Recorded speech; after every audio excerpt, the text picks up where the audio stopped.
லூக்கா எழுதின சுவிசேஷம் 8:7. சில விதை முள்ளுள்ள இடங்களில் விழுந்தது, முள் கூட வளர்ந்து அதை நெருக்கி போட்டது. இது என்ன பிரமாணம்? இப்படி யாரு அப்படின்னு கேட்டீங்க சொன்னா, முதல்ல இது யாருன்னு பார்ப்போம். 7வது வசனம், சில விதை முள்ளுள்ள இடங்களில் விழுந்தது, முள் கூட வளர்ந்து அதை நெருக்கி போட்டது அப்படின்னு இருக்கு. இது யாரை குறிக்குது? 14வது வசனம் வாசிங்க. 8:14. முள்ளுள்ள இடங்களில் விதைக்கப்பட்டவர்கள் வசனத்தை கேட்கிறவர்களாய் இருக்கிறார்கள். கேட்டவுடனே போய் பிரபஞ்சத்திற்குரிய கவலைகளினாலும் ஐஸ்வர்யத்தினாலும் சிற்றின்பங்களினாலும் நெருக்கப்பட்டு பலன் கொடாதிருக்கிறார்கள். இது இன்னொரு குரூப். இதுக்கு முன்னாடி உள்ளது சோதனை. சோதனை வரும்போது தான் அது விழும். அது வரைக்கும் வசனம் என்ன செய்யும்? இருக்கும். ஆனா இப்ப இருக்கு பாருங்க, முள்ளுள்ள இடங்கள்ல விழுந்தது. இது என்ன பிரச்சனை அப்படின்னா, இதுக்கு சோதனை எல்லாம் இல்லை. இது அப்படியே உலகத்தை பார்க்கும். சபையில கேட்பாங்க, அப்படியே வெளியே போனோன்னு உலகத்தையும் பார்ப்பாங்க. சபையில இருக்கும்போது வசனம் நல்லா கேட்பாங்க, ஆனா உலகத்துக்கு போன உடனே அது மாதிரி வாழணும்னு நினைப்பாங்க. சிலர் ரெண்டையிலையும் கரெக்டா மெயின்டைன் பண்ணும்பா. பார்த்துருக்கீங்களா? அங்கேயும் உலகத்தில் இருக்கும்போது கரெக்டா உலகமா இருக்கணும், சபைக்கு வரும்போது பரிசுத்தமா இருக்கணும். எப்படி? இங்க வரும்போது ஆராதனையில பாட்டும் பாடிக்கணும், அங்க போகும்போது அவங்களோட இதுல ஏதாவது பார்ட்டி கீட்டி நடக்குதுன்னா அந்த பாட்டியும் பாடிக்கணும். அவங்க கூடயும் டான்ஸ் ஆடிப்பான், அவங்க கூடயும் ஜாலியாக அரட்டை அடிச்சுப்பான், அவங்க கூடயும் சினிமா கதை பேசிப்பான், அவங்க கூடயும் சினிமா ஜோக் பேசிப்பான், எல்லாம் செஞ்சுப்பான். இங்க வரும்போது இங்கேயும் எல்லாம் செஞ்சுப்பான். கேட்டா பாருங்க என்ன சொல்லுவாங்க, அப்படி நாங்க அங்க இருந்தா எங்களை என்ன பண்ணிடுவாங்க? ஒதுக்கிடுவாங்க, எங்களை தனித்து விட்டுருவாங்க. ஆனா ஆண்டவர் சொல்றாரு, ஒன்று கர்த்தர் இல்லை உலகம். கர்த்தர் தெய்வமானால் கர்த்தரத்துல வாங்க, பாகால் தெய்வமானால் பாகால் இடத்துல போங்கள். நீங்க 2 பேருக்கும் ஒன்னா என்ன செய்ய முடியாது? ஊழியம் செய்ய முடியாது. அது எப்படிங்க? கஷ்டம். நான் சொல்றேன், நல்லா கவனிங்க. நீங்க உலகத்துக்குள்ளே போகும்போது அவர்கள் அவங்கள மாதிரி மாத்துறாங்களா, நீங்க அவங்கள உங்களை மாதிரி மாத்துறீங்களான்றதான் கேள்வி. உங்ககிட்ட இருக்கிறது சத்தியம், உங்ககிட்ட இருக்கிறது உண்மை, உங்ககிட்ட இருக்கிறது வசனம். இதுக்கேத்த மாதிரி தானே அவன் மாறணும். நியாயமா? அவங்ககிட்ட இருக்கிறது பொய், அவங்ககிட்ட இருக்கிறது உலகம், அவங்ககிட்ட இருக்கிறது சிற்றின்பம். அதுக்கேத்த மாதிரி நீங்க ஏன் மாறுறீங்க? ஏன்னு சொன்னா உங்களுக்கே அது மேல ஆசை இருக்கு. அதான் பிரச்சனையே.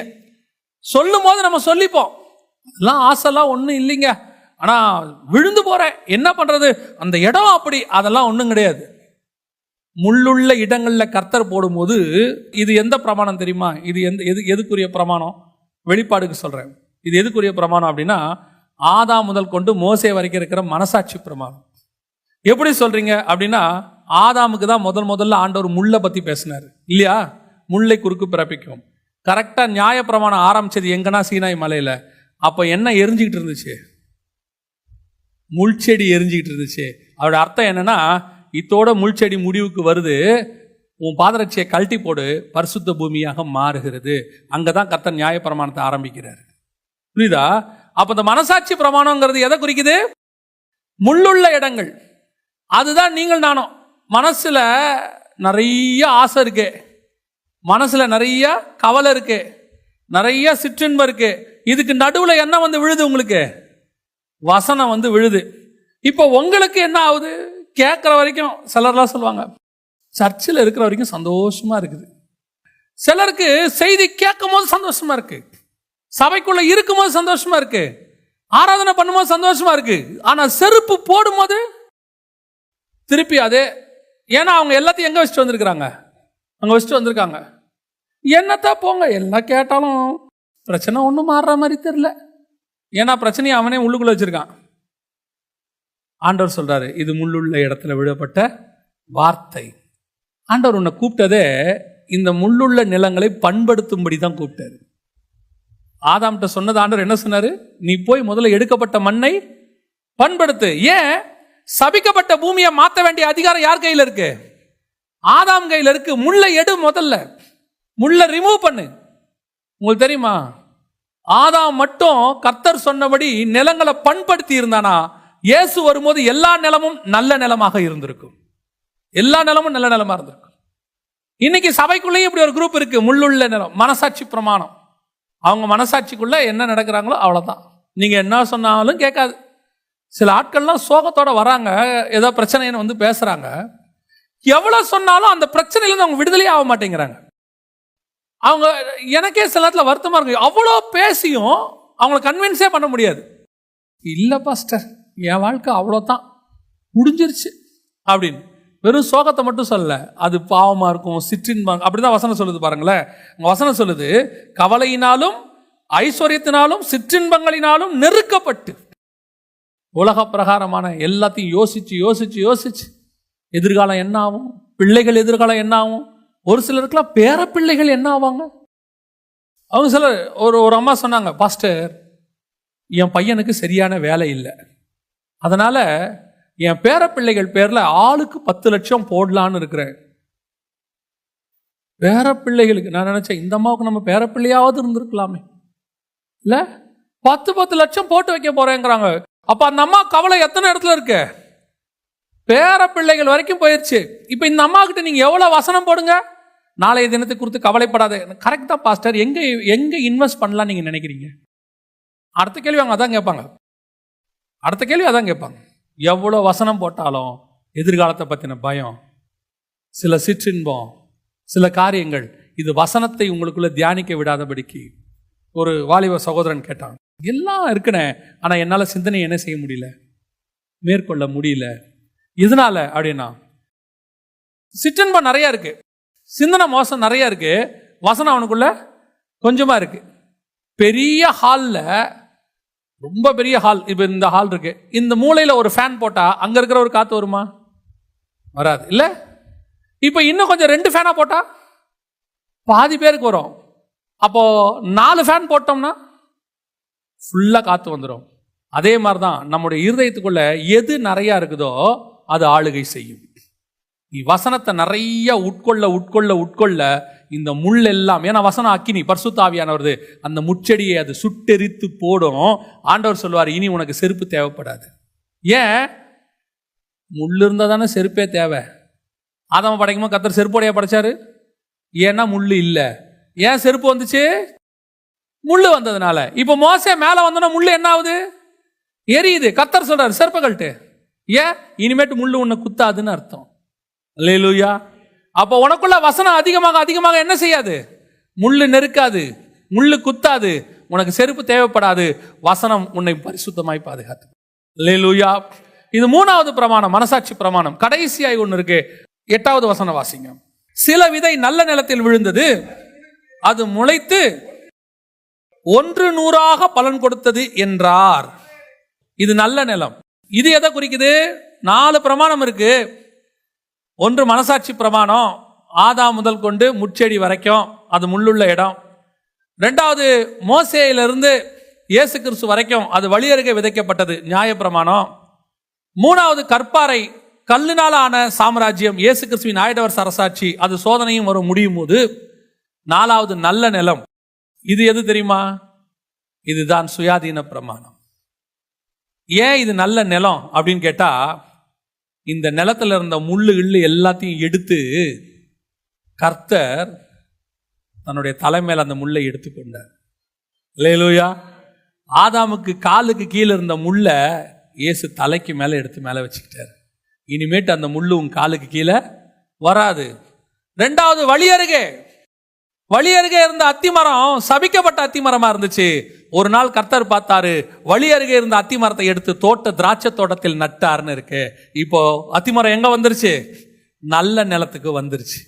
இந்த நல்ல நிலம் என்பது சபை காலத்தை குறிக்கிறது, நம்ம குறிக்குது.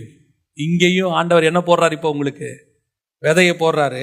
இத பத்தி என்ன சொல்றாரு? வாசிங்க 15வது வசனம். நல்ல நிலத்தில் விதைக்கப்பட்டவர்கள் வசனத்தை கேட்டு அதை உண்மையும் நன்மையுமான இருதயத்திலே காத்து பொறுமையுடனே பலன் கொடுக்கிறவர்களாயிருக்கிறார்கள். 4 விஷயம் அதுல இருக்கு. ஒன்று, உண்மையும் நன்மையுமான இருதயம். ஃபர்ஸ்ட் நல்ல நிலனா எது தெரியுமா? உண்மையும் நன்மையுமான இருதயம். முதல்ல நமக்கு என்ன இருக்கணும்? உண்மை இருக்கணும். சபைக்கு வந்து உங்களுக்கு சொல்லிக் கொடுக்கிற மிக முக்கியமான விஷயம் என்னன்னு கேட்டா, உண்மையும் உத்தமமுள்ள இருதயம். அதான் ஆண்டவர் இருக்கிறார். நம்மகிட்ட உண்மை இருக்குதா? இந்த வசனத்துக்காகவாது நீங்க என்னவா இருக்கணும்? உண்மையா இருக்கணும். பாருங்க, ஒரு ஆர்கனைசேஷனில் நீங்கள் வேலை செய்கிறீங்க, கொஞ்ச நாள் போய் சேர்ந்த உடனே உங்களை அவங்க சந்தேகமாக தான் பார்ப்பாங்க, அப்படிதானே? நம்பிட மாட்டாங்க யாரையுமே. உடனே என்ன செய்ய மாட்டாங்க, நீங்கள் போன உடனே வாங்க வாங்க உங்களை தான் எதிர்பார்த்துக்கிட்டு இருந்தேன், இந்த பீரோ சாவி வச்சுக்கோங்க அப்படின்னு நான் சொல்ல போகிறாங்க? செய்ய மாட்டாங்க, அப்படி செய்யவே மாட்டாங்க. கொஞ்ச நாள் ஆகும், உங்களை பற்றி என்ன செய்வாங்க பார்ப்பாங்க. இருக்கிறவங்களில் நீங்கள் எப்படிப்பட்டவங்களா இருப்பீங்க, உண்மை உள்ளவர்களாக இருக்கும்போது ஒரு ரொம்ப சென்சிட்டிவான போஸ்டிங்க்கு உங்களை கொண்டு வருவாங்க.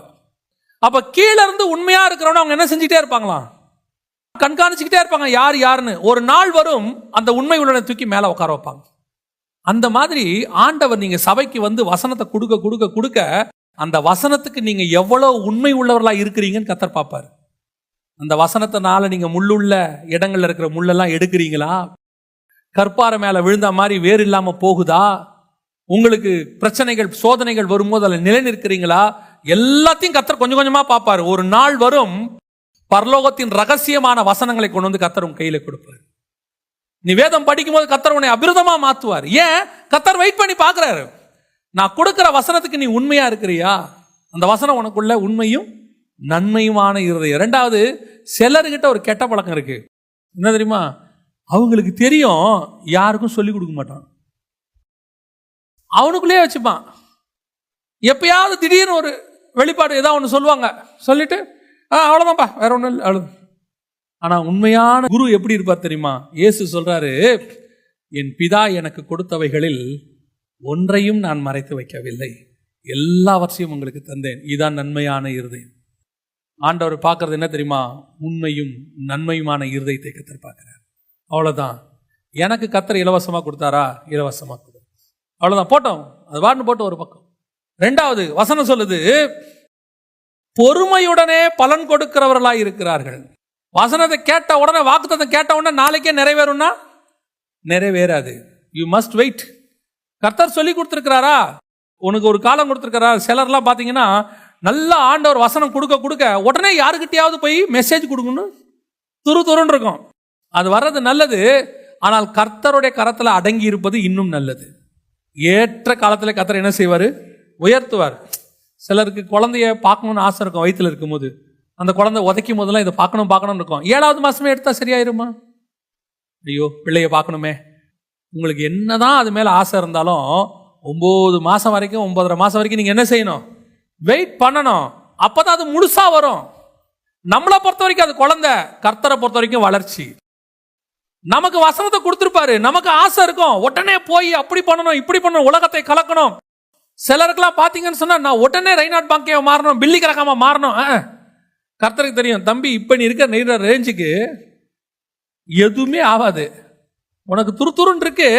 நம்ம வீட்டில எல்லாம் பையன் வந்து திடீர்னு கேட்பான், பார்த்துருக்கீங்களா? 10-12 வயசுல நம்ம ஷேவ் பண்ணும்போது, நானும் பண்ணிட்டா இல்ல, நம்ம பையன் வந்து கேட்பான். அப்பா சொல்வாரு, இப்போ பண்ணேன்னு வச்சுக்கோ, முகமெல்லாம் என்ன ஆகும்? ஒரு நாள் வரும், அந்த மெச்சூரிட்டி வரும், தேவையும் வரும். அப்ப அதை நம்ம என்ன செய்ய முடியும்? பயன்படுத்த முடியும். ஆசை இருக்கு, பிளேடுன்றதுக்காக நம்ம என்ன பண்ண முடியாது, செய்ய முடியாது. ஒவ்வொன்றுத்துக்கும் கர்த்தர் ஒரு நேரம் வச்சிருக்கிறார். பொறுமையோடு கூட காத்திருத்தல் கடைசியாய் பலன் கொடுக்கிறவர்களாக இருக்கிறார். அல்லேலூயா.